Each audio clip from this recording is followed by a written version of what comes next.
ಹಾಡೋದಕ್ಕೆ ಮುಂಚೆ check hello check ಅಂದರೆ check ಅಲ್ಲ ಕ್ಯಾಶ್ ಕೊಟ್ಟರೆ ಅಂತ ಕೇಳೋದು.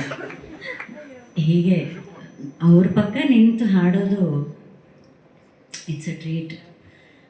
ಏನಾದರೂ ಕೀಟ್ಲೆ ಕಿತಾಪತಿ ಯಾವತ್ತೂ ಈ ದೊಡ್ಡವ್ರು ಯಾಕೆ ದೊಡ್ಡವ್ರು ಅನಿಸ್ಕೊಳ್ಳೋದು ಅನ್ನೋದಕ್ಕೆ ಇವೇ ಇಲ್ಲ ಎಕ್ಸಾಂಪಲ್ಗಳು. ಅಂಥ ಲೆಜೆಂಡ್ಸ್ ಅವರ ಪಕ್ಕ ನಿಂತು ಹಾಡುವಾಗ ಅಥವಾ ಅವರ ಪಕ್ಕ ಕುಳಿತು ಹಾಡುವಾಗ, ಈ ಜಾನಕಿ ಅಮ್ಮನವರ ಪಕ್ಕ ಕುಳಿತು ಹಾಡುವಾಗ ಎಷ್ಟೆಲ್ಲ ಆ ಹೆದರಿಕೆ ನಮ್ಮಲ್ಲಿ ಇರುತ್ತೋ. ಯಾಕಂದರೆ ಚಿಕ್ಕ ವಯಸ್ಸಿಂದ ಅವರ ಹಾಡುಗಳನ್ನು ಕೇಳ್ಕೊತ ಹಾಡ್ಕೊತ ಬೆಳೆದು ಬಂದವರು ನಾವುಗಳೆಲ್ಲ. ನನಗೆ ನೀವು ಯಾರೂ ಕಾಣಿಸ್ತಿಲ್ಲ, ಸ್ವಲ್ಪ ಈ ಫೇಸ್ ಲೈಟ್ ಒಂಚೂರು ಕಟ್ ಮಾಡಿದ್ರೆ I can see all of you talk. ಆ ಒಂದು ಆಪ್ತತೆ ಸ್ವಲ್ಪ ಹೆಚ್ಚಾಗುತ್ತೆ ಅಂತ. ಇವ್ರುಗಳ ಪಕ್ಕ ನಿಂತಾಗ ಆ ಭಯ ಹೋಗಿಸ್ಬಿಡೋರು, ಅದು ಅವರ ದೊಡ್ಡ ಗುಣ.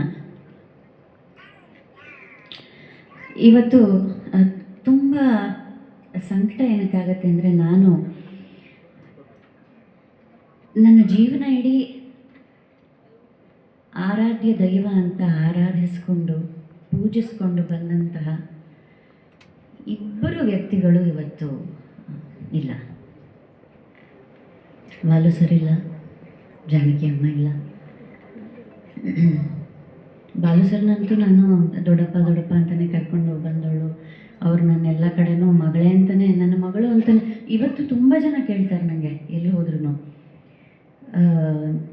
ನೀವು ಅವ್ರ ಮಗಳ ಅಂತ ಕೇಳ್ತಾರೆ. ಯಾವ ಜನ್ಮದ ಪುಣ್ಯನೋ ಗೊತ್ತಿಲ್ಲ. ಅವರು ಮಾನಸ ಪುತ್ರಿ ಅಂತಲೇ ನನಗೆ ಹೇಳ್ತಿದ್ರು. ಜಾನಕಿ ಅಮ್ಮ, ಜಾನಕಿ ಅಂದರೆ ಸೀತೆ ಅಲ್ವಾ, ಬಟ್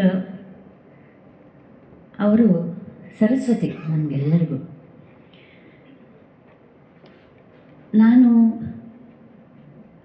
ಆ ದೇವರು ಸರಸ್ವತಿಯನ್ನು ನೋಡಿಲ್ಲ, ನಾವು ಯಾರೂ ನೋಡಿಲ್ಲ. ಅಂದರೆ ಫೋಟೋಗಳಲ್ಲಿ ನೋಡ್ತೀವಿ, ಪೇಂಟಿಂಗ್ಸಲ್ಲಿ ನೋಡ್ತೀವಿ, ದೇವ್ರ ಮನೇಲಿ ನೋಡ್ತೀವಿ ನಿಜವಾಗ್ಲೂ. ಆಮೇಲೆ ನೋಡ್ಬಿಟ್ಟು ಚೆಂದ ಕಾಣ್ತಾ ಇದೆಯಾ ಅಂದ್ಬಿಟ್ಟು ದೃಷ್ಟಿ ತೆಗೆದು ಕೆನ್ನೆ ಹಿಂಡಿ ಮುದ್ದು ಮಾಡಿ ಕಳಿಸೋರು. ಏನು ಪುಣ್ಯ ಮಾಡಿದ್ನೋ ನಾನು. ಆಮೇಲೆ ಮೈಸೂರಲ್ಲಿ ಅವ್ರನ್ನ ಭೇಟಿ ಮಾಡಲಿಕ್ಕೆ ಹೋದಾಗ ನಿಜವಾಗ್ಲೂ ನೀವು ಯಾವ ಜನ್ಮದಲ್ಲಿ ಏನು ಋಣ ಇತ್ತೋ, ಅಥವಾ ನೀವು ನಿಮ್ಮ ತಂದೆ ತಾಯಿನೋ ಅದು ಏನು ಪುಣ್ಯ ಮಾಡಿದ್ರೋ ನಿಮಗೆ ಈ ಸೌಭಾಗ್ಯ ಸಿಗ್ತಲ್ಲ ಅವರನ್ನು ನೋಡ್ಕೊಳ್ಳೋ ಅಂತ. ಅಂದರೆ ದೇವ್ರು ಬಂದು ನಿಮ್ಮ ಮನೇಲಿ ಇದ್ರಲ್ಲ, ಎಷ್ಟು ಜನಕ್ಕೆ ಸಿಗುತ್ತೆ ಇದು?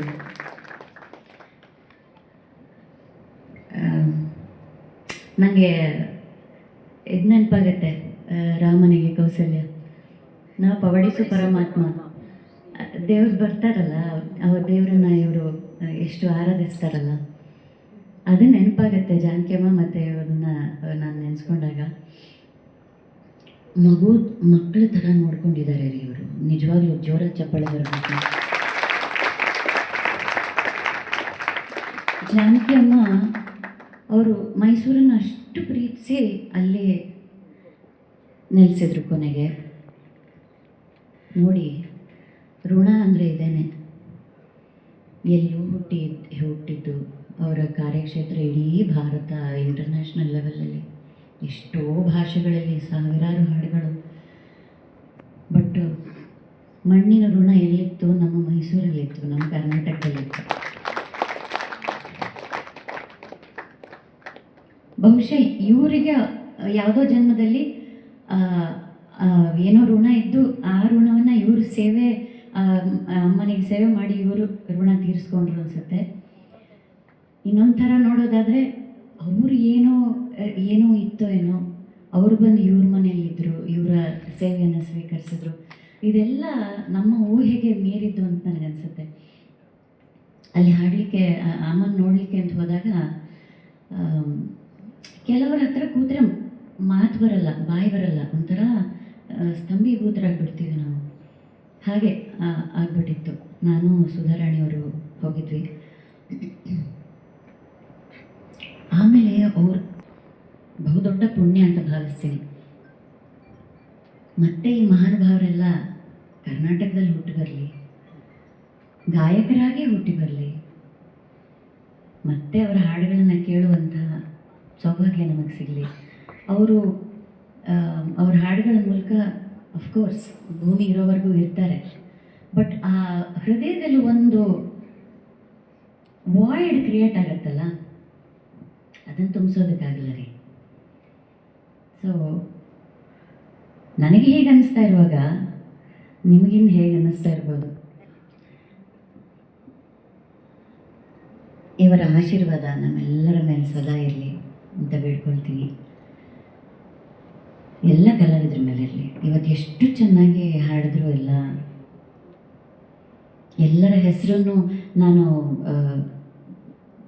ತಗೊಳ್ಳಿಕ್ಕೆ ಯಾರೋ ಒಂದಿಬ್ಬರ ಹೆಸರನ್ನ ಹೇಳಿ ಮತ್ತೊಂದು 3-4 ಜನರ ಹೆಸರನ್ನು ಬಿಟ್ಟರೆ ಅದು ತಪ್ಪಾಗುತ್ತೆ. ಹಾಗಾಗಿ ನಾನು ಯಾರ ಹೆಸರನ್ನೂ ತಗೊಳ್ಳಲ್ಲ ಪರ್ಸ್ನಲಿ.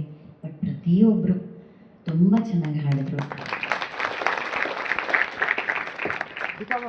ಮೇಡಮ್, ಇದೇ ಸಂದರ್ಭದಲ್ಲಿ ನೀವೊಂದು 4 ಲೈನು ಖಂಡಿತ ಹಾಡ್ತೀನಿ. ಹಾಡಿರ್ತಕ್ಕಂಥ 4 ಲೈನು ಖಂಡಿತ.